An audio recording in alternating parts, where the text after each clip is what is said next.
Today I got 3 or 4 items that I want to, that I want to touch on. The first item is, and I don't know if there's a way of me handing off being the host or not, but I have to leave early because I have to go up to Costco in Concord, and I don't know if at 9:50 I'm going to just shut this meeting down or somebody knows how to become the host, or if I just leave my computer on indefinitely. So, is there an answer? Yeah, I don't know, but I vote we shut it down. I don't remember how to do it. Larry? Yeah, there's a way to do it. I just don't remember how. How to switch hosts. I see, because I don't see a button down here that says Yeah.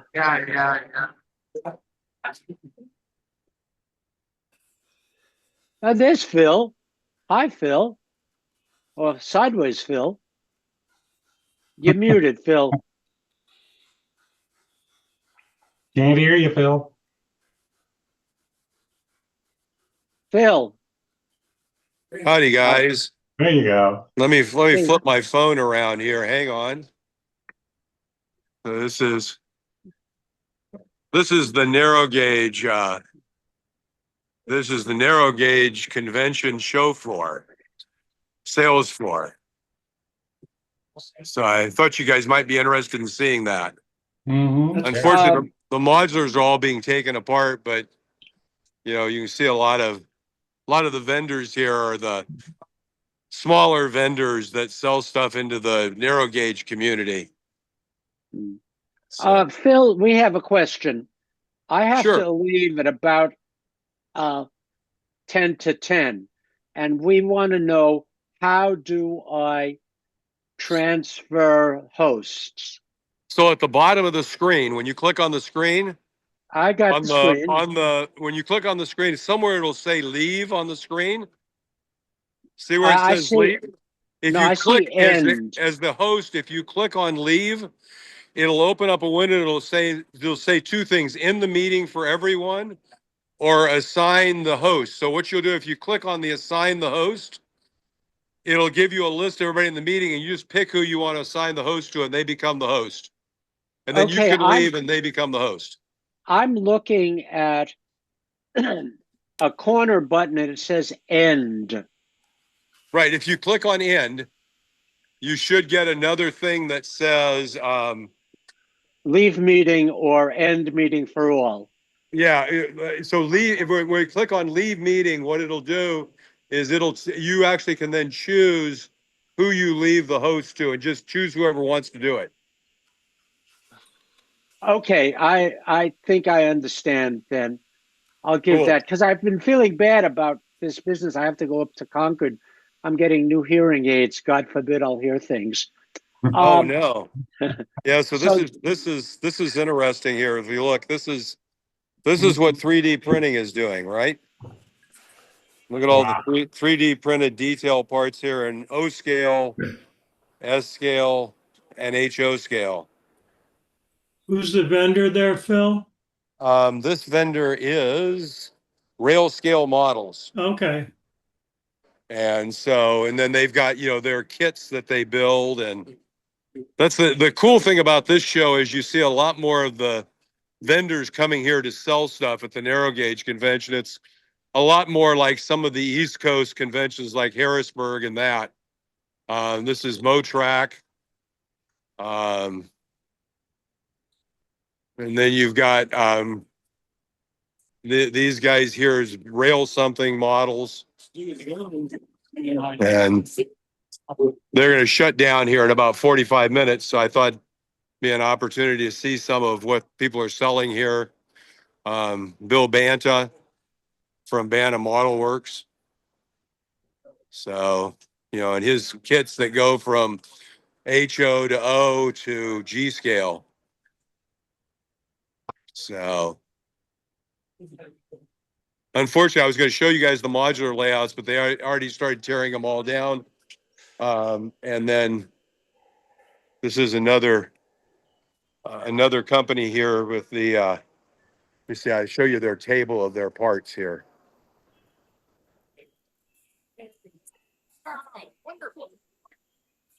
So these guys have all these guys. This is the, can't remember what the name of this one was. They don't have a sign. Bill, you mentioned that somebody had modular things for G-scale. What was the name of that company, please?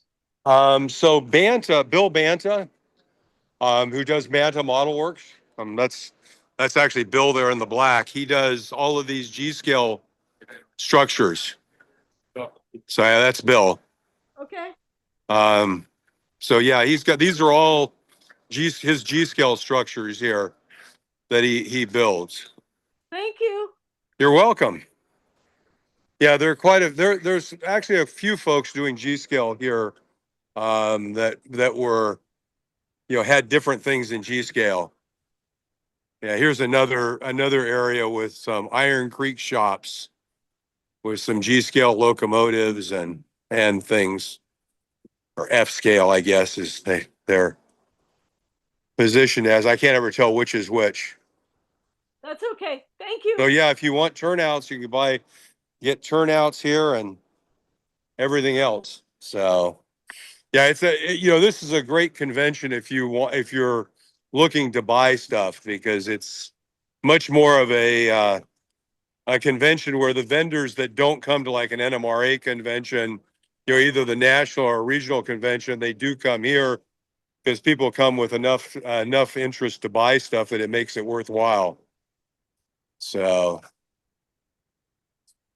anyway, that was the only reason I joined. Like I said, I'm here and I need to run because I'm going to go to layout tours. And we yesterday saw, and I'll have videos on these for a Saturday event later in the year.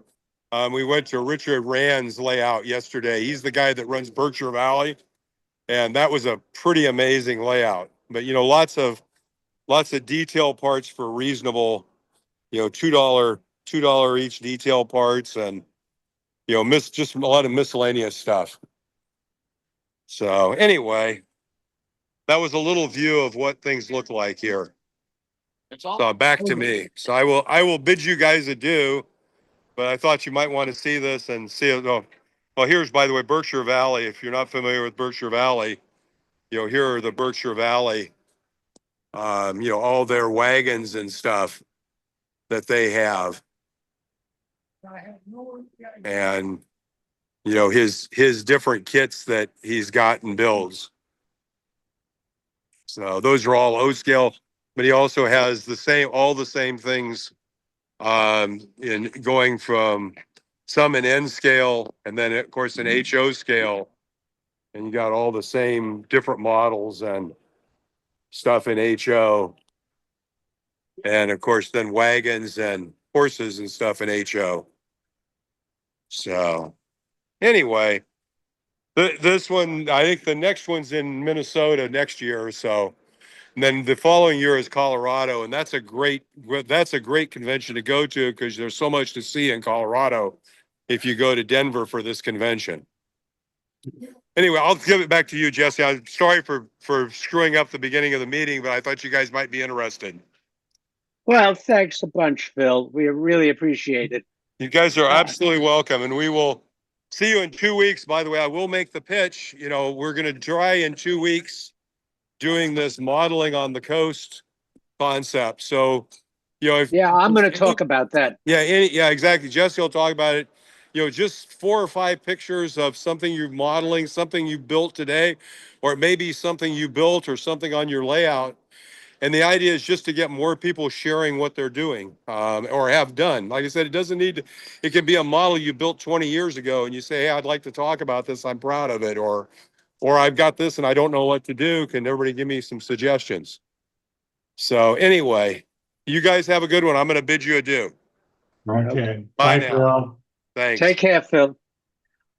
Well, that lets out that line from my agenda. I just want to do a couple of announcement things. The first one was everything modeling by the coast, which is what we're going to do on the 20th. For those of you who might not have read it in the bulletin or heard Phil just now, it basically is a show and tell activity. And to be part of it, I put in the chat a link. And the idea is send a couple of photos to Phil. He will be ready to upload that. And he also had an interesting thought. He said, if you can send a picture of yourself. So he's going to run that next on the 20th. The email is coastsoup23@gmail. And like I say, I put that in the chat. The third thing here is we have our fall meet October 5th. It's a Sunday down at the Santa Clara Depot. And it's clinics and layout tours, and there's going to be more information on that. For the remainder of the time, Earl's brought a show, information and things that he's been working on remotoring a brass HON3 locomotive. And then if there's time, I wanted to chat about modeling season and a new column that's going to be in the branch line and Golden Spike Award and things like that. And if we don't get to it this week, we can get to it next. Anyway, the most important thing is who wants to be host when I leave, so I don't have to worry about that. Jesse, I've got to break away early also. Okay. Don't all volunteer at once. Yeah, I can't do it either because I have to leave at 10 o'clock for my Golden State meetings. I have one thing to get over with. I went and spent a lot of money and wound up with this. Came in the UPS last night. It's the Rapido Southern Pacific Dome car. In this case, it's car 3606. And if you were at the their prototype modelers, Bob Zink did a whole huge presentation on the building of these, the model. So that's my piece for today. Oh, that's great. Okay, well, I'm going to turn it over to Earl and hit the little green button on the bottom that says share. Okay, I'm sharing, I think. Correct, Jesse? You've got it if however this works. You're sharing. Okay, thank you. So what I want to talk about is I came across an HON3 Heisler quite some time ago. It's been sitting on the shelf. And a month or three ago, I started working on trying to get it to run since I'm kind of working on my home layout right now. Before I get into that, for those of us that have 3D printers, found this interesting thing on Amazon. You know, when I built things and I wanted to run a screw into the 3D print, I would come up, make a hole and then hope the threads would catch right, everything was the right size, it wouldn't split. They have these threaded inserts that you can buy now that inserts into a 3D printed part. And the way you do it is you put this little thing on the end of a soldering iron, heat it up and just push it into the 3D part, and it effectively melts its way in. So Is it like a PEM nut? Kind of neat. Is it like a PEM nut?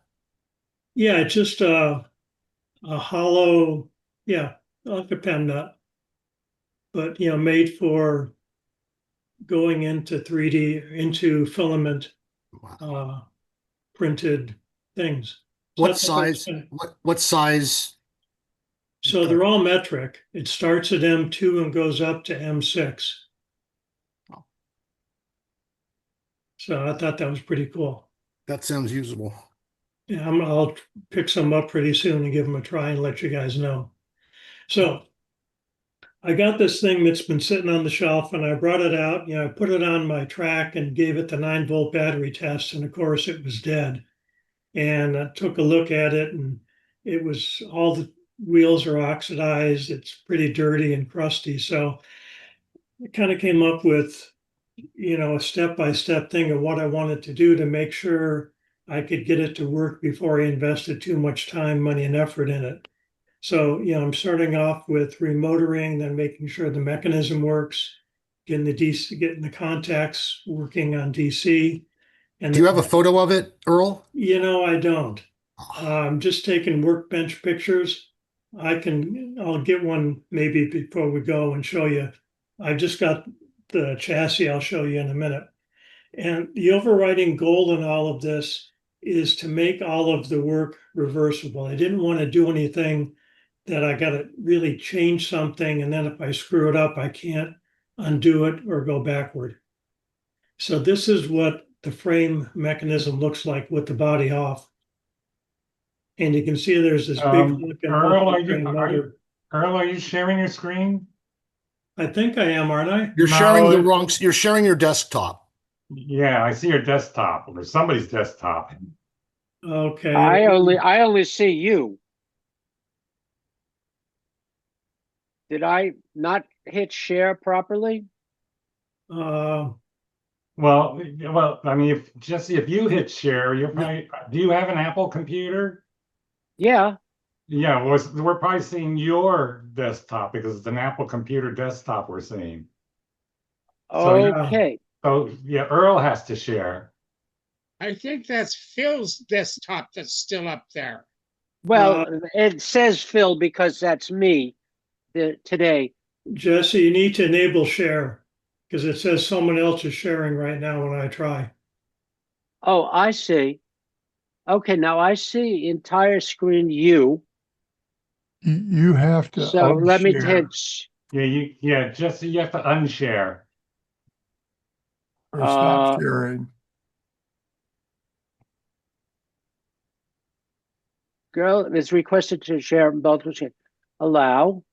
Mhm, And now I don't know how to get rid of me. mhm. I'm sure There your should wife knows. be there should be a red tab that says stop sharing. Up on the very top. I see Either it. the top or- There yeah, it goes. there you go. Okay, yeah. Okay, now Okay, did Earl, I you can just share. have I disappeared? Yes. No, but your desktop. I mean, has. my desktop has disappeared. Yeah, your desktop disappeared. Okay, so Okay, I think I'm in, Jesse. there's Here goes Earl. Earl. Okay, Sorry about that. no problem. So these were those threaded inserts I Okay. talked about. And again, you just put them on the end of a soldering iron and push them on into your printed part. And okay, so we're back to this is the mechanism with this big old kind of open frame motor. And I've been talking to Mark Schutzer, and he gave me this little bitty motor that's up here in this white plastic block. So this is a 3D printed block that I did to put, the little can motor in place, this open frame motor. And I really have to thank Mark Schutzer for help on this. The motor that he gave me has a 1mm shaft, and I have to use the worm gear off the existing motor, which is on a 2.36mm shaft. So Mark took a 2.36mm piece of rod and drilled a 1mm hole in the end of it. Wow. If you can believe that, so that I could use, the bushing from the existing motor and stick it on my motor. Amazing. Mhm. I'm amazed he could do it. And, the nice thing with this new mount, you can see this little round part here, Matt, is the same size as this. So when I put this into the frame, it all kind of auto aligns, and it gives me the whole isolation of the motor from the frame. And once it's installed, it kind of looks like this. Nice. So I've got buku room in the back here, I think, to put a DCC decoder and all that. So I fired this up, I hooked some leads to the motor and ran the mechanism back and forth just to make sure it worked. And by the way, I had dunked this whole thing in my ultrasonic cleaner to clean it up. And it runs. It runs back and forth with leads attached directly to the motor. I then tried to run it using the pickup from the locomotive, and it didn't pick up worth a darn. And I'll talk about that in a minute. I want to show you these two screws here and these two screws up here. These hold the pilots on, and I'll talk about that in just a minute. So the other thing I looked at kind of in parallel is the couplers, because the coupler that's on here just kind of pivots. It's not a knuckle coupler. And you can see from the height gauge that there's a minor mismatch in coupler height that I've got to deal with. And this was quite a bit more than I was planning to have to deal with. I know it's supposed to be on track, but you can see I'm well over a knuckle thickness off. In parallel, I was looking at what's inside these trucks. I really didn't want to take them apart. I was a little nervous about what's inside. But once I took the cover off, there really isn't anything inside. And there's no wipers. The axles just sit in these slots in the brass frame, and just friction gives you the electrical contact, which you can expect isn't all that good. And you can see they're kind of dirty and crusty looking. So I've gone through and cleaned those, and it's getting better. So I'll just have to work on it. The kind of issue I have is putting couplers in. There isn't very much room between, you can see from the red line, there's not much room between the back of the truck and the inside of this beam over here. And then, moving it out, you can see with the blue line, how far out my coupler is going to stick from the locomotive. So this is just a KD HON3 coupler. And I thought, okay, maybe if that doesn't work, I wonder if an N scale coupler would work. So I went down to the train shop and got a Microtrains coupler. And it's kind of interesting when you put it next to an HON3 coupler, they look about the same. And they tend, I tried just manually coupling and uncoupling, and they couple. They kind of act funny when you go around a corner. So I'm not sure about the compatibility. And since I don't have an HON3 lengthy test track to test things on, I'm a little bit hesitant about swapping over to N scale couplers. So what I'm thinking about doing is backing out those screws that I showed you earlier.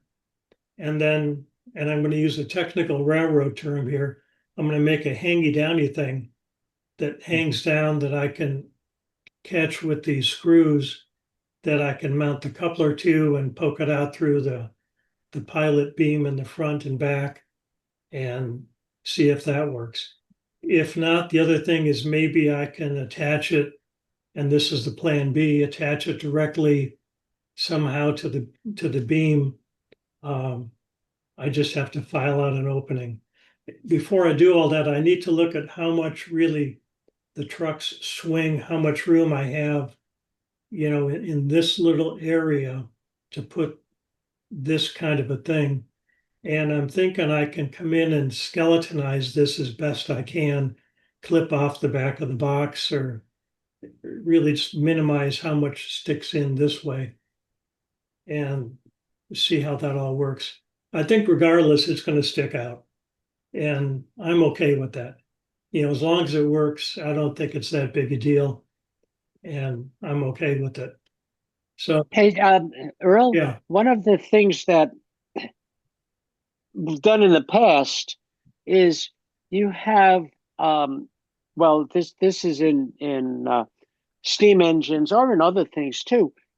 You have a second car, and the two of them are attached. The locomotive and the next car, be it a tender or be it a whatever, and they're attached in such a way that you get your swing for the remainder of the train at the far end, and then the two cars together just work with basically with a bar Yeah. kind of thing. And I've seen that kind of thing, and this is going to be like a little Heisler that goes up to a mine up in the woods to yeah, get more cars back and forth, and I kind of really don't want to do that. I kind of really want to just have this little guy pushing a couple cars around. So what about a phosphor bronze wiper to the unwormed axle in each truck? I think that, and I haven't wrung them out yet, but I think that, so yes, I'm looking at something like that. I think that each wheel and axle is the same. Is if let's say this is an insulator here, Yeah. then both this wheel and this axle, this wheel and this axle are all connected. So I'd have to put the wiper on the back of these wheels, isolated from this, and then run a wire up top. If that makes sense, Bob. I was thinking that because the frame you're already conducting to the frame from the non-insulated wheel on a given side. Right. So putting a wiper from the frame to the axle would work. And then have the frame polish the center of the axle where it's all dirty and try to pick up from there. Okay, you're saying in addition to it just sitting in the slots. Yes, forget Okay. the slots because that's gonna I think that's gonna inevitably get dirty. But if you have the center of the axle clean and then you run a wiper from the center of the axle to the I see what you're saying. held down I by the see. screw that holds the cover on, you can't put the phosphor bronze under the cover because then there'll be a gap where holding the trucks the wheel sets in place, but maybe you could put it on top of the cover. I don't know what I don't know what the cover looks like again. But I think that you want to try to wipe the axle. Yeah, I think that's actually a good idea. I kind of jumping ahead. What I did is I bought a set of these carburetor brushes from Amazon and took the wheels out of the trucks and kind of been polishing those slots that the wheels sit in to see if I can, get better contact. And then, like Bob says, I'm looking at, is there anything else I can do to add wipers, to get better electrical connections here. I'm going to put a keep alive in, assuming there's room. This thing really is the size of an N scale locomotive. So, I bought an N scale decoder, N scale keep alive, and I'm going to see how this all fits. And in looking at some of the forums, people keep talking about, add weight, that the more weight you can add, the better your electrical pickup is. And I lost some weight when I took out that big honking open frame can motor. So once I see how much room I have inside, add as much weight as I can. It's a brass to begin with, so it's slightly heavy, and there's a nice little weight in the boiler. But I really want to add some weight back into the cab and hopefully get this thing to run. Yeah, I'll just, unless you can figure out how to get two electrical contacts on each side, you'll have problems with frogs and little bits of dirt on the track. Your track will have to be perfect, right? Yeah, that's why I'm doing the keep alive also. Hopefully I can run over a lot of that. I agree. Otherwise, the thing's not going to run worth a darn. With a little keep alive, you could probably roll for a long way. I think so. And as I remember, that's why Frank switched from HO to O, just because his HO stuff, it would run for, 2 or 3 feet down the track and stall, and then his O scale stuff ran forever. You're exactly right. I'm not regretting it. Watching you try to get this thing to run. So I'm going to keep after it. It's been, kind of a work in progress here as I work on other things. So, I was going to put a flywheel in, but then that just complicated the issue, and I'm hoping to get by without it just to keep alive. So Jesse, back to you. I'll just say that Heisler is my favorite locomotive, absolutely bar none. It's why I got into ON30 because Bachmann had the Burns, the Stearns Heisler. And so if you ever feel a need to if anybody ever feels a need to get rid of a Heisler locomotive in any scale, I'm the guy who wants it. So that's a beautiful thing to restore. Thank you for doing that, Earl. You're welcome. No, thank you for the presentation, Earl.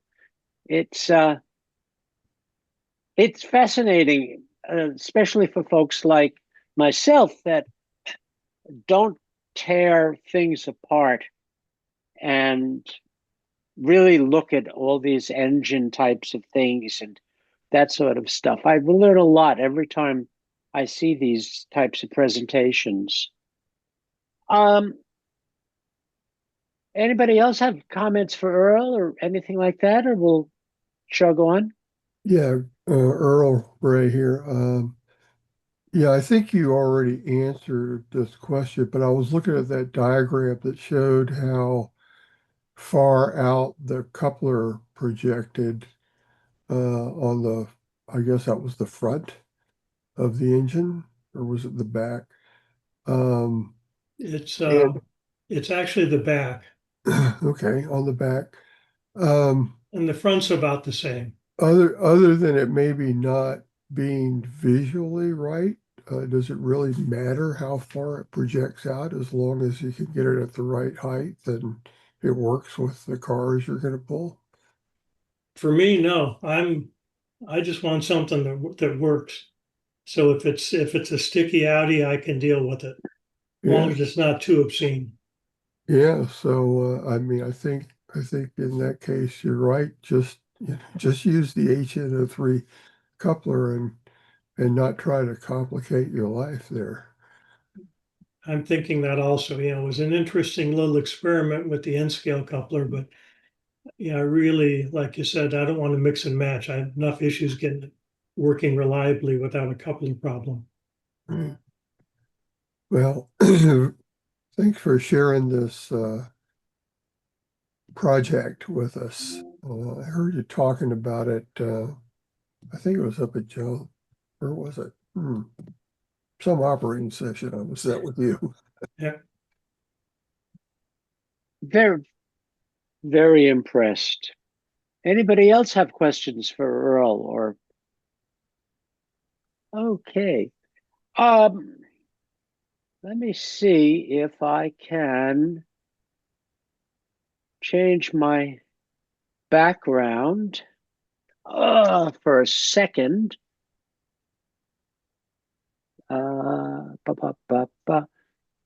Select camera, adjust my background, and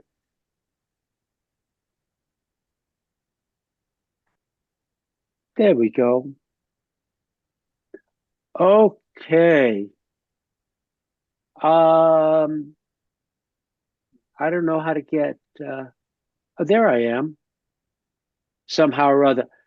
This is not an advertisement for Model Railroader magazine, but I thought this month's issue had an interesting headline, and that was "Get Ready for Modeling Season." Phil had, for a long time, has used the expression, the reason everybody in the Midwest has great layouts is they have basements in lousy winter weather.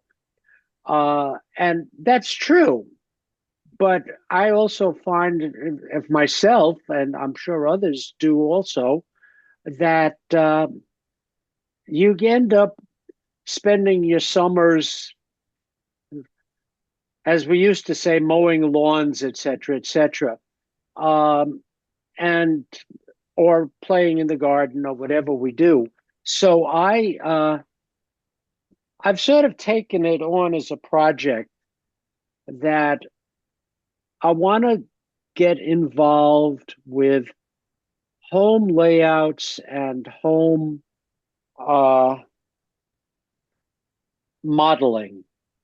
No, this isn't that I don't love clubs or anything like that, and I think they serve a big purpose and are very important. But a lot of us have gotten involved in the hobby because we tried to make layouts at home, or we bought some stuff and we put it on the floor and ran it around and that sort of thing. So there's a few items here, and the first one is I will have a new column with my literary self in the branch line, and it's going to be called the home layout. And what we're going to do, what I'm going to try to do, is talk about home layout issues and things for people that have home layouts, but they're small and, maybe 2 or 3 operators if you're lucky, kind of thing.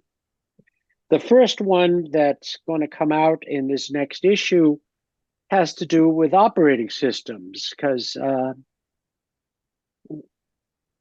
there's a lot of simple operating systems that add a lot to a layout, to the operations of a layout, and makes you think about how the layout is laid out. The second thing I think that's important is Phil's modeling on the coast. What we're going to do is look at a show and tell. A lot of us have stuff that is not contest quality, but we like it. Like that silly screen behind me. That's a bunch of plastic kits, and with my favorite activity, putting signs up, printing, and that sort of stuff. And it fills a whole little chunk of street space that used to be a part of the plywood central. So what we're going to do is hopefully we're going to be able to see the kinds of things that people are doing on this modeling on the coast. What have you done? What are you planning on doing, for that matter? And it doesn't have to be finished. And also, you're doing something and you're having a problem. Earl just did a great presentation, and we all were there to say, well, why don't you do this, and why don't you try that, and that sort of stuff. And for a lot of this is it for a lot of us in terms of interacting with our fellow modelers. Talking to the clerk at the train store, if you get there, is not the same. So I really hope that this modeling on the coast will turn into more of a give and take. The third item of modeling at home is some of us have built home layouts, or are still building home layouts, or built home layouts, and we've embarked on the Golden Spike Award. Now, the Golden Spike Award is I won't say silly as hell, but it's very interesting. Working towards a Golden Spike Award It's an AP award, a serious thing, and it forces the individual who wants to embark on this to explore a handful of important aspects of model railroad layout building. There's rolling stock, there's the setting where we talk about scenery, and there's engineering and electrical things like trackage and getting the trains to run. And what the plan is, and this is still up in the air, is every 3 or 4 weeks having a weeknight Zoom meeting where we can get together, lend support.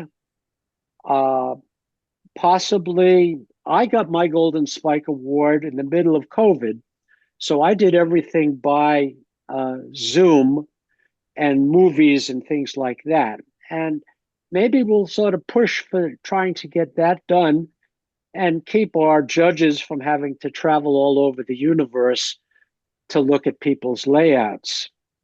So those are the 3 items, my article in the branch line, which is going to look at layouts, the Golden Spike Award, modeling at home, and excuse me, and modeling on the coast, things that we've built.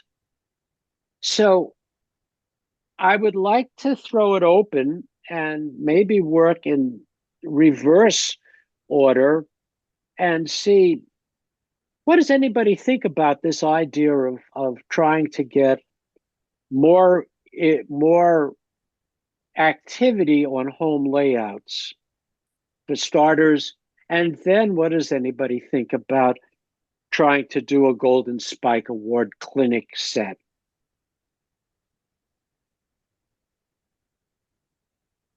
And don't all respond at once.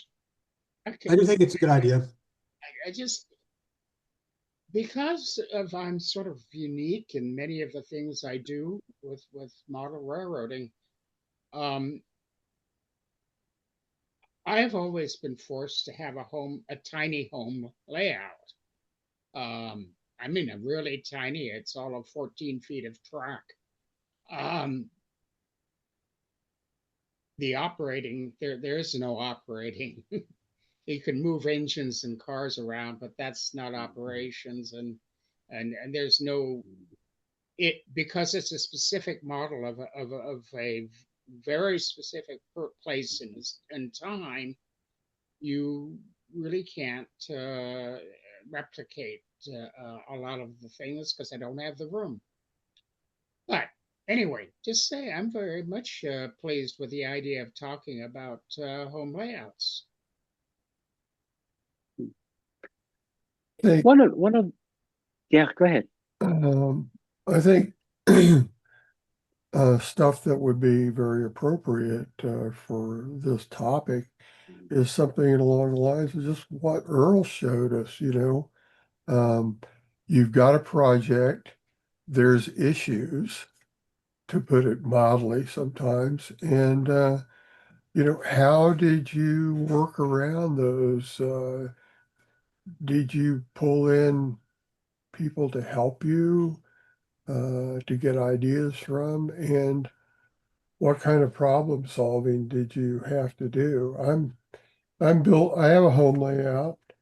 This is I'm building what I call my second, but it's really my third, because while this thing was under construction, which will probably never be finished, because it's pretty ambitious. You can see some of the bench work in the background of my screen. I built a switching layout that's, I don't know, it's maybe 8 feet long. And it was mostly to teach myself how to make a reasonable switching area, and also how to properly install a tortoise for real, which I had never done before. Yep. So It's okay. I still haven't. I took that knowledge and like the module I've been working on, or shall we say reworking, has 5 tortoises on it and a few switches that are just manual because I'm not putting tortoises on every damn switch on the layout. That would be insane. But I run into some particular challenges. If you look behind me, you see the bench work for the lower level. See the filing cabinets and the desk with the chest set on it, and there's bookcases. And this is also my home office. And so I can't get under the layout once it's built to fix any problems. So these are going to be all tilt-up modules or removable. And that has caused a number of interesting challenges. So, I don't know if anybody else would be so insane to do something like that, but it's a unique set of problems I've had to wrestle with. One of the things that I have noticed in visiting and things like that is there's a misconception, so to speak, about a home layout. Home layout does not have to have hundreds of feet of track and multiple decks and things like that. Some of the nicest ones I've seen have been switching layouts where they're half a sheet, they're a sheet of plywood cut in half, so they're 24 inches by 8 feet type of thing. Dave had a beautiful one down in Fremont, and it was 2 sheets type of thing in the back corner of the garage. And, the track work was drop dead wonderful. The cars ran smooth as silk. So home layout is your layout at home. And I agree. I think that it's a learning thing because that's what the fun is, learning things. Hey, Jesse, I'd like Sim, to throw in a couple of things. While we were talking, I went up on my phone and looked at what are the requirements for the Golden Spike Award and found that I'm 3 buildings short. Right. it's So I want to, it was more approachable than I thought. And I just wanted to just sort of summarize, like for a minute, what it takes. Rolling stock, motive power in cars, displays 6 units of rolling stock, scratch built craftsman or detailed commercial kits. yes. Right. Right. More than a shake the box kit, but structures and scenery, 8 square feet of layout. Right? 2 by 4 feet isn't big. 5 structures. I don't have 5 structures. I have a lot of pink foam. So the thing that I need to work on the most is going to be structures. And then engineering, 3 types of trackage are required: turnout crossing, ballasted, on roadbed, 1 powered turnout or something, single ability to control multiple trains on a track. If you have DCC, you have that. So in a lot of ways, I don't have it. I have things to do. I'd have to build 3 structures. That is a little intimidating, but structures are so I really enjoyed building the 2 structures that I've already built. So Yeah. The other thing is on the structures, there are craftsman, scratch built, or detailed and commercial kits, if you look at the instructions. Well, what's a detailed commercial kit? Partially, it's the things that you see behind me. A little more detail, maybe an interior, something like that. And now you've got a detailed commercial kit. I agree with you completely. I was amazed when I actually looked at this. And my biggest problem, believe it or not, when I started measuring the 8 square feet, I didn't have 8 continuous square feet. So I had 4 feet over here and 4 feet over there. It doesn't say And anything about that. It says that's right, okay. it does, exactly. And so these are important issues. Guys, I got to go get a hearing aid. The question is there somebody that I can transfer this to and we can complete the discussion? Otherwise, I'm going to have to shut it down. You can make somebody else the host. who Yeah, I don't can. do so. Jesse, You want I need to break away, so not me. Okay. Looks Well, like Jim is waving his Jim's hand. got his hand up. Jim, you going to do it? You're on mute, Jim. Yeah. Yes, I can Larry do it. used before. Okay. According to this, I've closed down a few meetings. Well, looks like he, yeah, Jim is now the host. I saw the message. Yeah. Yeah, So there you go. So on the Golden Spike Award, I'm interested in that as a starter. And one of the things is I've got to learn a whole lot of things since I've been out of model railroading for 40 years and now I'm retired, things like DCC and all sorts of other goodies. So I want to build myself a little circular kind of quote unquote programming track. And so I built myself a wood table. So I guess that would be part of building a layout. It's 4x4. There you go. And I want to test things on it, like for instance, laying track on cork road bed and then seeing if I can actually balance the darn thing. I also have one switch in there which I want to power, so I'm going to stick that in there, and then try to run the electronics for the DCC and through it. So it's something I think I want to use for a Golden Spike Award. Yeah, Larry, I did a 2x4 foot module as a lab module with one. It's still not done, but I wanted to have one of everything that I want to try to do because I tried doing a 2 module set of Occidental. And it was way too big of a project, and I didn't know what the hell I was doing. So I said, "Hey, why don't I figure out how to do one of everything right?" So I designed a 2x4 foot module for the Central California Coast 030 standards. It's got one turnout. It's got one KD remote control uncoupler, which I decided I'm not going to end up using. I'm going to go to hand uncoupling after playing around with 3 different versions of remote uncoupling. It's got a bridge. It's got a small structure, a big structure, a place for an oak tree, a creek. So it's got one of each kind of thing for me to try. And by doing this, I figured out exactly how I'm going to do the tortoise switches for my switches. And then I replicated that on so that there is my 2x4 foot laboratory ON30 module. And yeah, I can't see it from here. That's fine. And I used everything from that to help me with this 1x6 foot switching module. The layout sort of the computer's on top of it. But I learned what I needed to do on the lab module and try to do one of everything. And there's still some things I haven't done. I haven't done a large building. So there's a place for a fruit shed.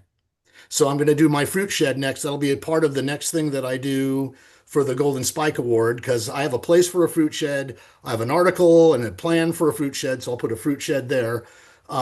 But the idea of making your own laboratory that's not too complicated, where you do one of everything, or it isn't too big. It's something that's very approachable. And if you make a mistake on it, who cares? It's like, oh, I made a mistake. I threw it out. I went through 3 different versions of how I wanted to do KD remote uncoupling. The last one I did that I liked the most used a tortoise to lift neodymium magnets up against the bottom of the rails and then drop the magnets back down with the tortoise. And so I like that a lot more than routing 2.5 amps at 20 volts. Yeah.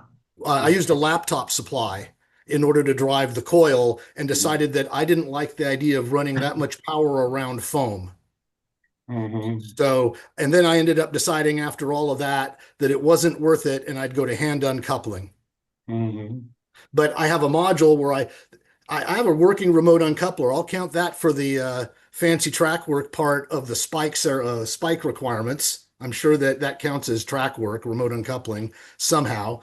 But I like your idea of having and Ray's idea of having like you have a module where you're going to develop something on and try to work that. I want to offer Ray one other idea show that I did on my module to make an early plan to make things accessible. I can completely remove my operating track to work on it from my layout from the top. Mhm. Oh, there you go. So this was one of my plans for how do I work on things, because I'm an electrical engineer. I refuse to work under a bench and solder looking up. Yeah. I'm not going to do that. So that's one thing you could consider doing, is making designing your module so that you could so I could work on this on my workbench. I can take this out. I actually have a stand where I can flip it on its side and work underneath on the underside, and then I can work on stuff on the top on my workbench. And then when I'm done, I can put it back. So when I was changing the uncoupler from this kind of uncoupler to that kind of uncoupler, I was doing that on my workbench, not underneath the layout. The other thing I did is my 1x6 module rotates on a pivot in the center. And I'm not going to do that now because I just moved my modules back up to my garage because I have a 25-foot long wall. I've decided I know I'm going to move in the next couple of years. So I'm going to do a modular set of. So this is an answer to what do you do for a home layout if you know you're going to move? I'm going to do modules. So I'm going to do a bunch of modules. I'm going to fill 25 feet of wall with modules. And then when I move, I'll figure out how to reconnect it. But the 1x6 foot module rotates on the center of the pivot so that I can actually rotate it 90 degrees and work on the whole thing from the side. And then I rotate it back and then put in the module to module connector tracks. So those are two alternatives to the very reasonable problem. I cannot or do not want to work on my track from underneath the layout because I found that a huge problem. I've armchair model railroaded some, and I've done other railroading, and it's always been a problem soldering from underneath. Right. Oh, Anyway, guys, I've got to go. I got to go my East Bay, my Golden State meeting. oh, Yeah, thanks. See you later, Larry. Oh, what you got there, Jim? Basically, here's another method other than building up modules. You can build up little dioramas. This is a test diorama I did for the what I call my South Pacific, which was a basically going to be a desert layout before I got involved with the YSL big time. And I never, went any further with this, but I was looking at colors and things like that. So if I created this layout, I knew it would be what I would need ahead of time. I like that. So that's another method of prototyping up something ahead of time. Yeah. Bob, all of my modules are lift out. If I rotate my screen a little bit, you can see they're whatever the width of the benchmark is by about 3 to 4 feet long. And in fact, if I rotate this a little bit more, Cool. can you see Yeah. all these wires? That's Yeah. that's module number 2 upside down because I decided to add a small switching area as a retrofit, and that created a few little problems. But like you said, I can't even get under my layout, and it never really appealed to me to have a layout that I had to do that for. So that's why I have literally these lift out modules that can be rotated, flipped over for ease of working on them. And again, that created some difficulties. I don't know if you could have seen it, but yeah, you see the shiny edge there? Mm-hmm. One of the problems that became apparent after I built several of these things was every time I tried to lift it up, because it's wood, and wood does change a little bit with temperature and stuff. it would rip track out, Mhm. away from the ties. And I said, this is, and also it's stuck. So I had these stainless steel L-shaped things fabricated so that these things would slide by each other easily. And the additional benefit is by taking another piece as a shim, I can cut the ends of the track more precisely so that I don't have too narrow of a gap or too great of a gap between the modules. I also have the same problem, Ray, because of course an outdoor layout, there's ground, there's dirt underneath the layout, so there's no way I could. I mean, I would have to destroy the foundation that the track is on in order to get Mhm. underneath it.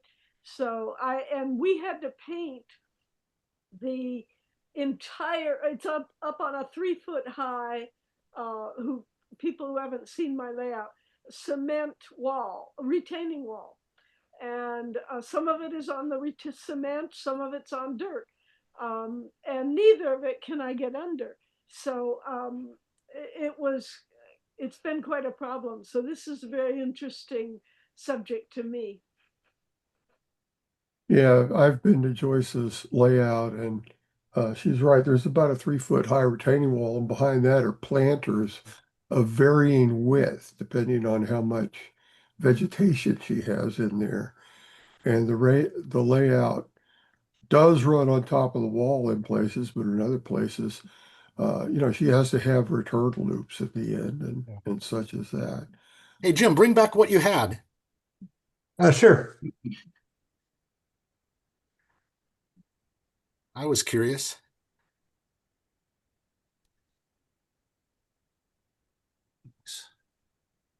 Yeah.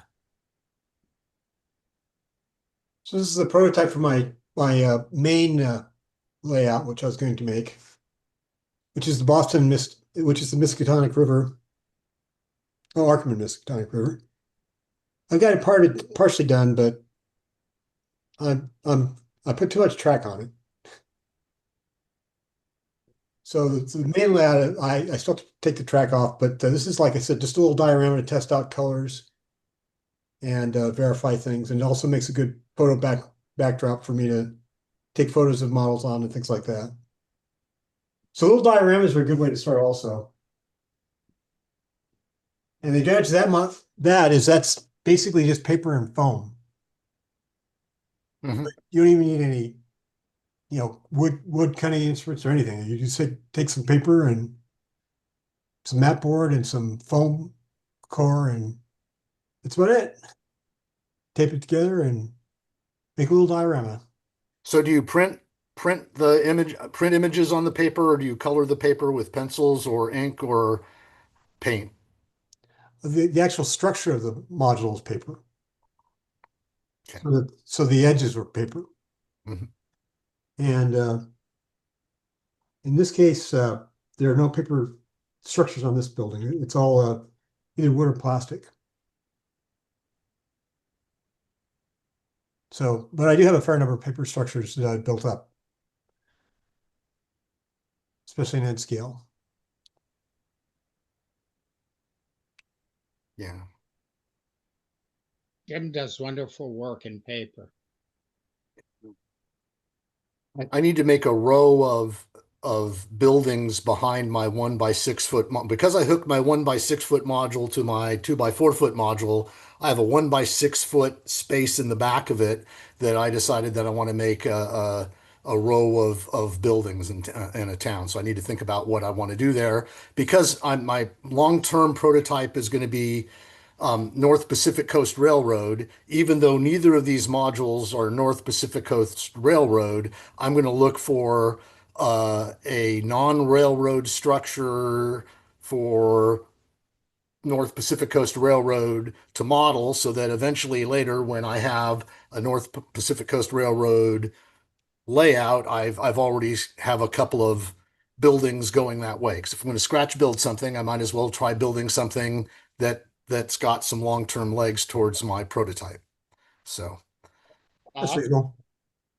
Bob, I found my F scale North Pacific Coast milk car that I was building back on. The thing is yay long. Oh, I can imagine. Yeah. If you remember Boone Morrison's articles, Yes. and yeah, that's what got started me on North Pacific Coast. Unfortunately, at the same time, I was also into F and G scale. I could only build the artifacts. I can't run them in a tiny townhouse, but it was fun, and I enjoyed building. Oh yeah, that would be a blast. But F would make my 25-foot wall look really short. As Yeah, it turns out, ON30 made my 7.5 foot by 11.5 foot office look small. F is just G scale. The track as an accurate representation of 3 foot. Yeah. Well, I'd love to see that car sometime. Maybe next meet you can show it. I'll dig it out. Wow. Unfortunately, at the moment, my house is in disarray because we're having to floor the entire lower level. Oh, Half the stuff is in a storage locker somewhere up in Concord. wow. Yeah. Wow. Must have been a fun kit to build. It's almost like building the real thing. No kit. It's designed from the plans. Oh, wow. Yeah, I love to build structures. That's one of the things I enjoy the most. In fact, my model railroad is merely a place where I can put the structures. And right now, it's in total disarray because I decided the track wasn't exactly right, but it's based on Port Costa, California, which was the small steam engine depot for the SP for many, many years after the ferry across to Benicia was discontinued. And it's just a very fun thing to do.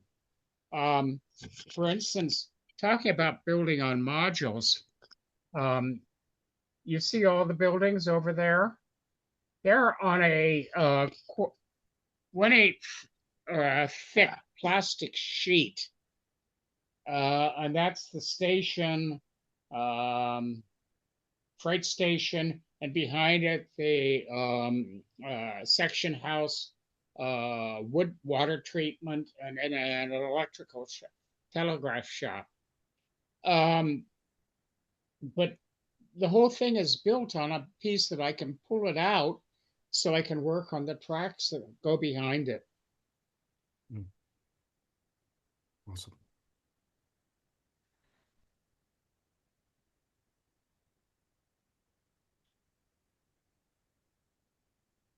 Well, awesome. I'm going to be taking off. I just wanted to say it's been a great call.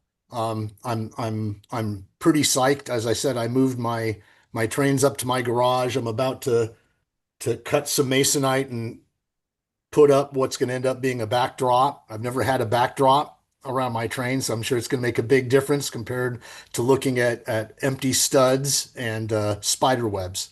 So until 2 weeks from now, I'll see you guys soon. This Golden Spike Award, where are the criteria for It's in the that? NMRA. Just NMRA? just search for NMRA Golden Spike Award. It'll come right up. Okay, cool.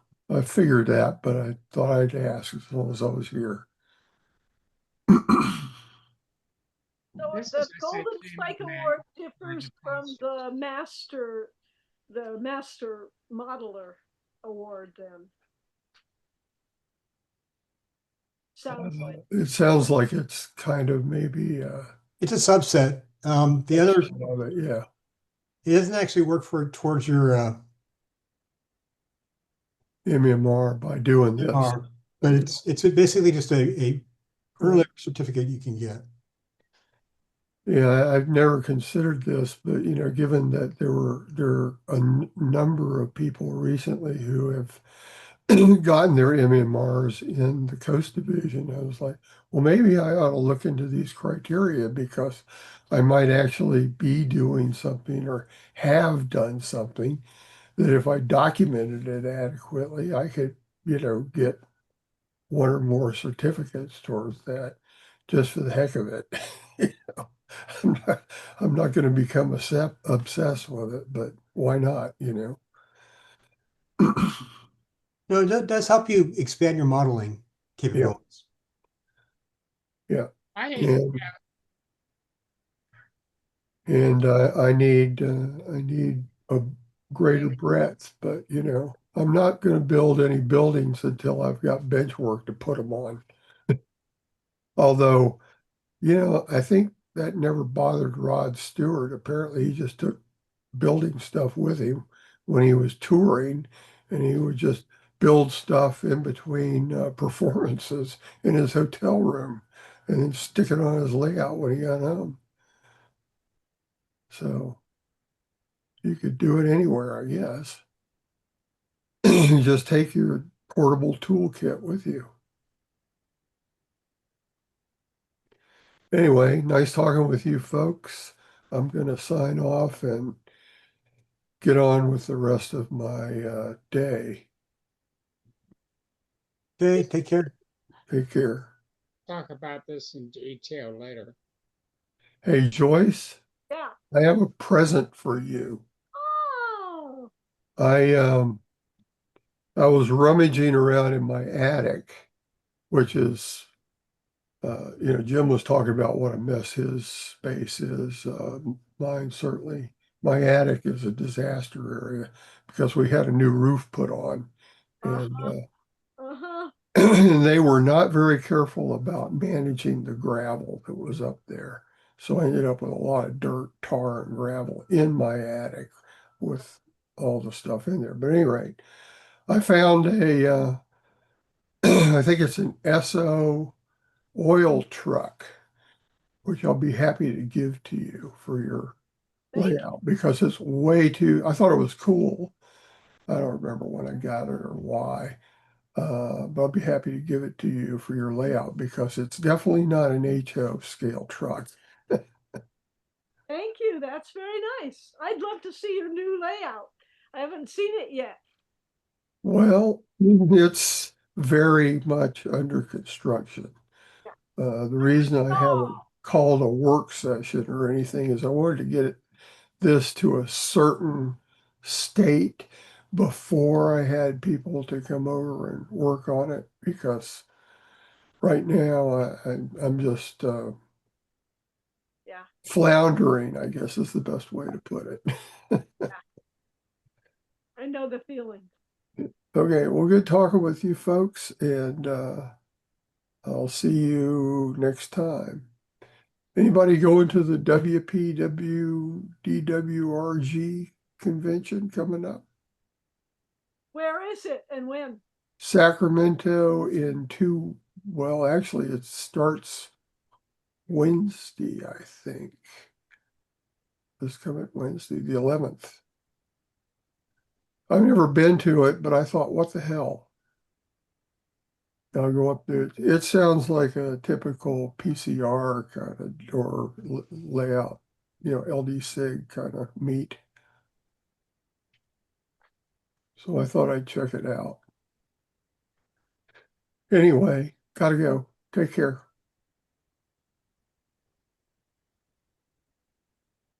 I'm gonna leave right now myself.